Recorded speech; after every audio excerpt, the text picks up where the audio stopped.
Bienvenue dans la deuxième partie du module 2. Le présent cours nous donne quelques généralités sur Kobo Toolbox. Il nous permettra de savoir ce qu'est Kobo Toolbox, connaître ses fonctionnalités, savoir comment il fonctionne et quel type de données il permet de collecter. Alors, qu'est-ce que Kobo Toolbox? C'est un ensemble d'outils gratuits et open source pour collecter des données via des terminaux mobiles, à savoir smartphone ou tablette. Il a été développé par l'initiative humanitaire de Harvard et il est distribué par UNCHOA, UNHCR, IRC et bien d'autres organismes internationaux. En fait, Kobo Toolbox est plébiscité beaucoup par les institutions œuvrant dans l'humanitaire car il permet une facilité d'utilisation dans des environnements difficiles comme pendant les catastrophes naturelles ou pendant les temps de guerre. Kobo Toolbox est basé sur ODK. ODK, nous l'avions vu précédemment, c'est un outil MDC. Donc, c'est également une solution open source. Cela veut dire en fait que c'est un outil, une application ou un logiciel informatique qu'on peut réutiliser ou créer, à partir duquel on peut créer d'autres projets informatiques, c'est-à-dire d'autres applications ou d'autres logiciels. Kobo Toolbox offre plusieurs fonctionnalités. Il permet de créer facilement des formulaires.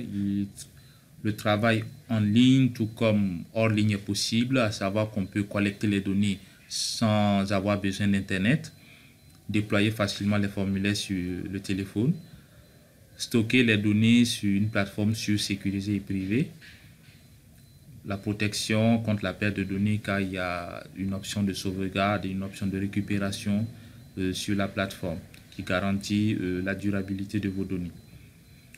Les questions sont de type assez varié. On peut partager les projets qu'on conçoit sur Kobo Toolbox avec d'autres personnes afin qu'ils aient un accès.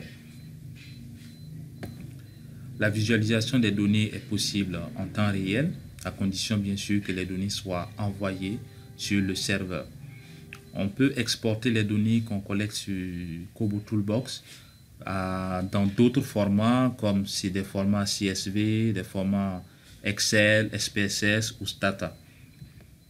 On peut facilement agréger les données et Kobo Toolbox offre également des outils qui permettent d'analyser et de gérer automatiquement les données.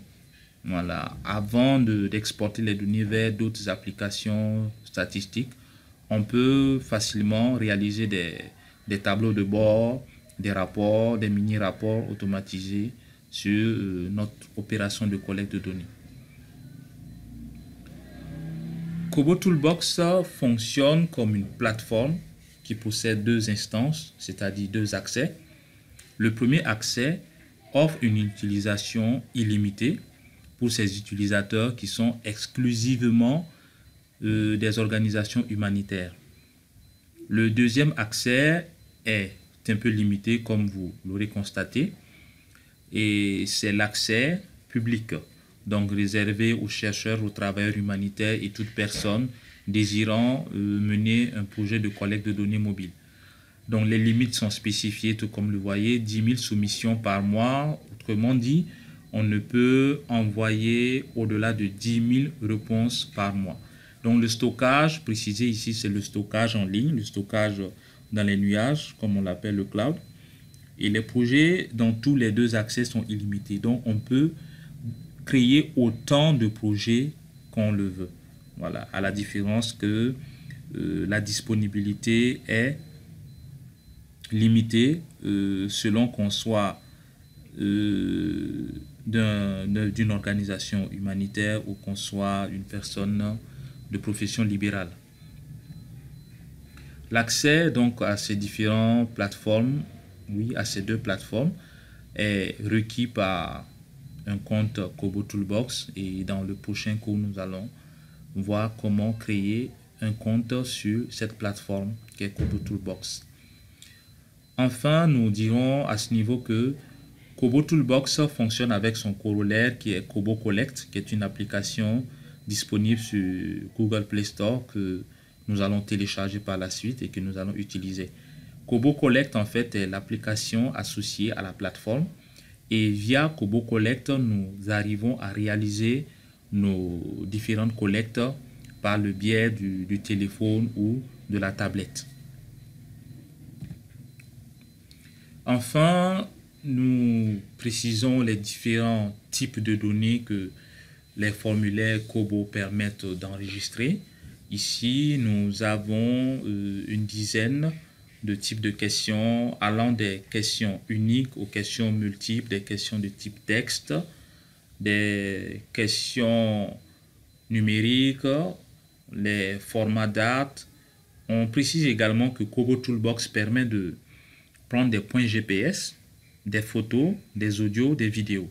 Donc, toutes ces possibilités, tous ces types de questions sont facilement réalisables dans un questionnaire via la plateforme Kobo Toolbox. Merci pour votre attention. Nous sommes à la fin de ce cours et nous nous disons rendez-vous au troisième cours afin d'apprendre à créer un compte sur Kobo Toolbox. Merci.